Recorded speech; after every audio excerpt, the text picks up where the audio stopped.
이 열국의 서너 가지 죄를 말씀하시면서 심판하실 것을 선언했죠. 그리고 이제 유다에게까지 이제 5절 말씀에 유다의 죄까지 선언을 하거든요. 그때 아마 이스라엘의 마음은 그랬을 겁니다. 거봐라, 너희들 혼날 줄 알았다, 이제 이렇게 했죠. 그런데 마지막에 이제 이스라엘에 대한 하나님의 심판이 선언되고 있습니다. 아모스가 남유다에서 북이스라엘에게 하나님의 말씀을 전하러 갔잖아요. 주변 국가들로 쭉 이야기하고 남유다의 죄까지 이야기하고 마지막으로 이제 이스라엘의 죄를 이야기하는 겁니다. 이 서너 가지 죄라는 표현을 그대로 이스라엘에게 적용하죠. 하나님 보시기에 이방과 차이가 없음을 의미하고 있는 겁니다. 이방인들의 죄나 너희나 똑같다 이제 하는 거죠. 이방 나라들은 서너 가지 죄라고 표현하고서 사실 한 가지 죄를 이렇게 지적해 말씀했거든요. 이스라엘에 대해서는 실제로 서너 가지 죄를 열거하고 있습니다. 하나님이 하나님의 백성을 더 철저하게 심판하는 것을 알 수가 있는 거죠. 보통 사람은 자기에게는 관대하고 다른 사람에게 철저하잖아요. 하나님은 하나님의 백성에게 더 철저하게 하시는 거죠. 이방인들에 대해서는 너 나빠 이랬다면 자기 백성에 대해서는 너는 이것도 나쁘고 이것도 나쁘고 이것도 나쁘고 이것도 나빠 하고 이제 구체적으로 말씀하시는 모습입니다. 먼저 이렇게 말씀하셨어요. 이는 그들이 은을 받고 의인을 팔며 신 한 켤레를 받고 가난한 자를 팔았다 이렇게 돼 있죠. 그 은을 받고 의인을 파는 것은 빚 때문에 빚을 갚지 못했을 때 법정에서 판결을 받고 법정의 허락을 맡아서 사람을 노예로 팔아 넘기는 것을 의미합니다. 종종 일어났던 일이었다고 그럽니다. 여기서 의인을 팔았다고 그랬는데 여기서 의인이란 의로운 사람을 말하는 것이 아니라 무고한 사람이란 의미입니다. 무고한 사람을 법정에서 판결을 받아서 노예로 팔았다 이런 거죠.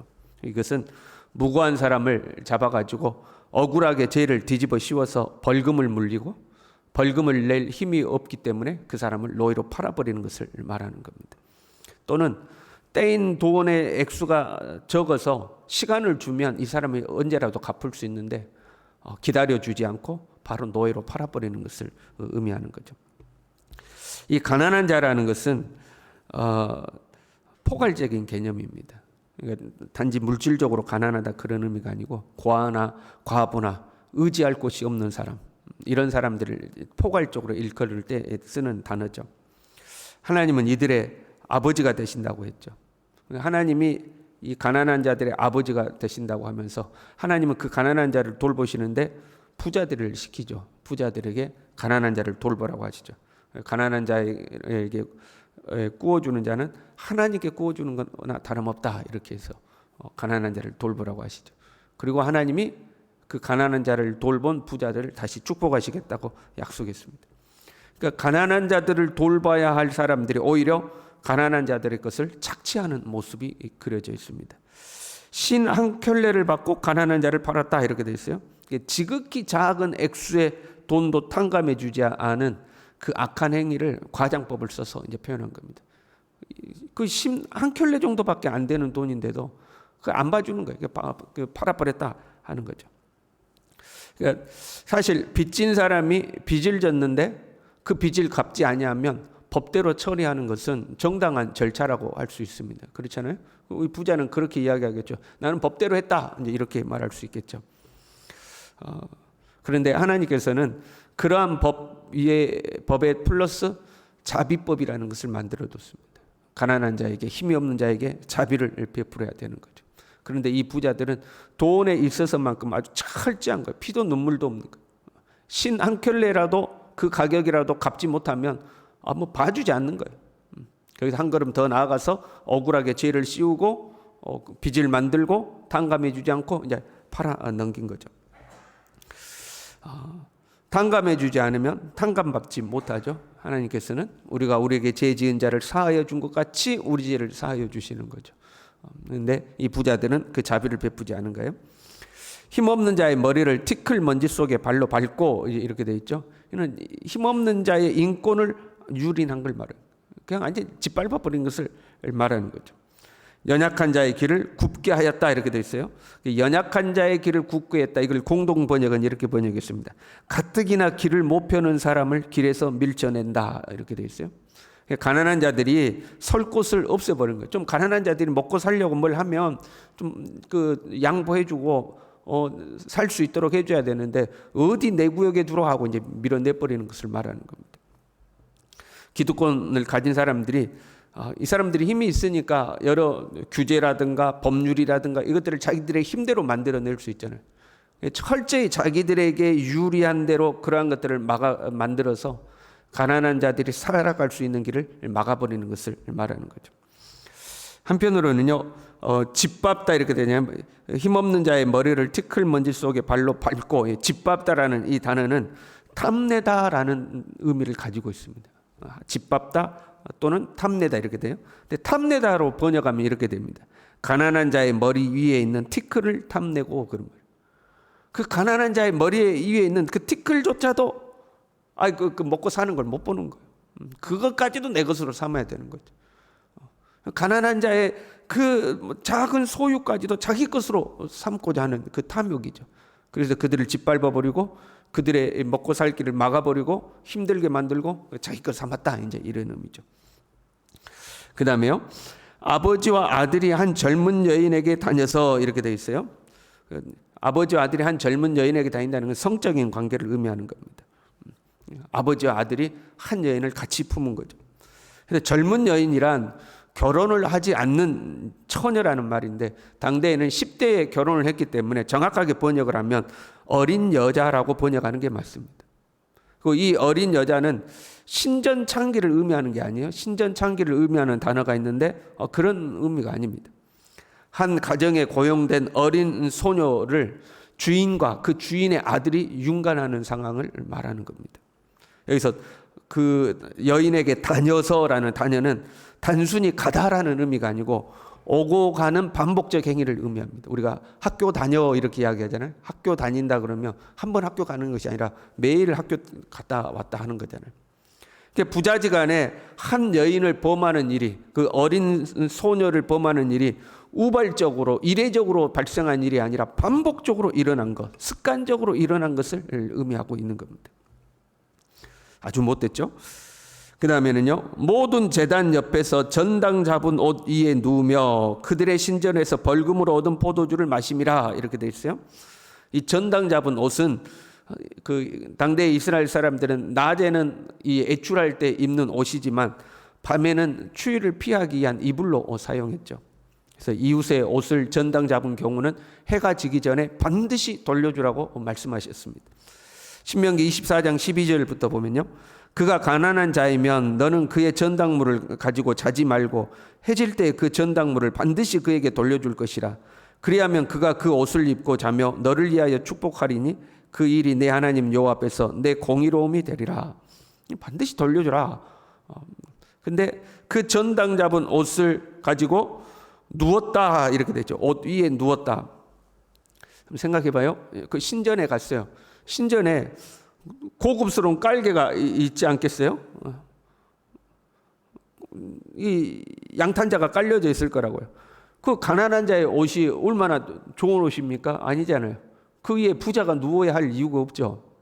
근데 그 가난한 자의 옷 위에 누웠다 이렇게 돼 있어요. 그것은 술과 음식 바지, 그러니까 술과 음식을 놓고 거기에 음식 부스러기가 떨어지면 그걸 받는 그 음식 바지로 썼다 이제 그런 의미. 벌금으로 얻은 포도주는 무고한 자에게 죄를 씌워서 그 벌금으로 받아낸 포도주를 말하는 거예요. 그런데 그렇게 가난한 자의 옷을 음식 바지로나 쓰고 무고한 자에게 죄를 씌워서 얻어낸 벌금으로 얻어낸 포도주를 어디서 먹었어요? 제단 옆에서 먹었다 이렇게 돼 있어요. 제단 옆은 제사를 마치고 나서 음식을 먹는 그 장소를 말하는 거예요. 좀 의아하죠? 여러분, 부자들이 가난한 자를 억울하게 누명 쓰여서 벌금을 받아내고 가난한 자의 옷을 전당 잡아서 그걸 가지고 와서 그것을 카페처럼 깔아놓고 거기에서 음식을 먹고 마시고 웃고 하잖아요. 만약에 이 부자들이 하나님을 두려워했다면 또는 하나님이 살아계심을 믿는다면 그렇게 못했겠죠. 그런데 그러면 하나님이 살아계심을 안 믿었다면 제단에 올 이유도 없겠죠. 그런데 이들이 제단에 왔던 걸 보면 하나님을 믿었을 거란 말이에요. 그런데 하나님을 믿는다고 하면서 그 하나님 앞에서 가난한 자의 옷을 전당 잡아서 펼쳐놓고 음식을 먹고 마시고 억울하게 누명 씌워서 받아낸 벌금으로 잔치를 벌이고 있는 거예요. 그리고 그 제단 옆에서 그러한 일을 하는 것은 제사를 마치고 나서 음식을 먹게 돼 있어요. 그러니까 하나님 앞에 나와서 제사 드리고 감사 제사 드렸겠죠. 감사 제사 드리고 화목제를 드려야 음식을 나눠 먹는 거니까. 그리고 옆에서 음식을 먹고 잔치를 벌이는 거죠. 왜 그랬을까요? 그것을 하나님이 자신들에게 주신 복이라고 여긴 거예요. 하나님이 자신들에게 복 주셔서 부자가 되었고 수단과 방법을 가리지 않고 착취하다시피 그것들을 빼앗아 오고 자기들의 탐욕을 마음껏 누리면서 자기들은 뭐라고 생각하고 내가 하나님께 복 받았다 이렇게 생각한 거예요. 그러니까 하나님 앞에 나와서 제사를 드리고 감사 제사 드리고 거기서 잔치를 벌이고 놀고 있는 거죠. 오늘날도 이런 경우들이 있어요. 부유해지면 모든 것이 정당해지는 거예요. 내가 부유하다는 것으로 내 삶의 결과가 부유함으로 귀결되면 그 모든 과정이 그리고 현재 부를 누리는 나의 모든 삶이 정당화되는 거죠. 하나님이 복 주지 않았으면 내가 어떻게 부자가 됐겠냐는 거예요. 내가 하나님께 인정을 받았기 때문에 하나님이 나에게 복을 주셨고 내가 그 복을 지금 현재 누리고 있다는 거죠. 그래서 자기를 정당화시키는 거예요. 조금만 생각해 보면 그렇지 않다는 걸 금방 알 수 있잖아요. 예수님 안 믿어도 얼마든지 부자로 살잖아요. 예수 안 믿고도 얼마든지 높은 자리에 올라가잖아요. 부유함이 우리의 삶에 정당함을 주는 게 아니거든요. 오히려 부는 우리를 속이는 경우가 많죠. 네가 잘하고 있어라고 우리를 속이는 거죠. 그리고 부는 사람을 교만하게 만드는 거죠. 다른 사람을 짓밟아버리고도 자기가 정당하다고 생각하는 거예요. 완전히 착각 속에 사는 거예요. 자기들은 법대로 했다고 이야기하겠죠. 나는 법대로 나한테 빚진 자가 빚을 안 갚아서 난 노예로 판 거다. 법대로 했다. 나는 법에서 벗어나지 않았다. 법대로 했다라고 하겠죠. 그래 하나님 보시기에 옳지 않은 거였습니다. 여러분 부유한 것이 복이 아니라 말씀대로 사는 것이 복인 줄로 믿습니다. 말씀에 어긋난 풍요는 하나님의 심판의 대상일 뿐입니다. 부자가 천국에 들어가기가 낙타가 바늘기 들어가는 것보다 어렵다 그랬어요. 하나님의 말씀을 어긋난 풍요, 하나님의 말씀에서 벗어난 풍요의 사용은 하나님의 심판의 대상일 뿐입니다. 부하든 가난하든 높든 낮든 하나님의 말씀 안에 거하며 하나님의 말씀대로 사는 것이 우리에게 복인 줄로 믿습니다. 기도하겠습니다. 하나님 아버지, 좀 힘이 있다고, 좀 높아졌다고, 좀 가진 것이 많아졌다고 스스로 교만하여 연약한 사람들을 짓밟고 무시하고 함부로 하고 그러면서도 나는 하나님께 복받았다고 교만한 하나님, 이 이스라엘의 죄를 우리로 하여금 반복하지 않도록 항상 겸손하고 항상 낮아지고 나누고 베풀 줄 알고 자비와 선을 베풀며 하나님을 두려워하는 마음으로 말씀 안에 거하는 하나님의 사람들이 될 수 있도록 주님 우리 모두를 붙들어 주시옵소서. 예수님의 이름으로 기도 올리옵나이다. 아멘.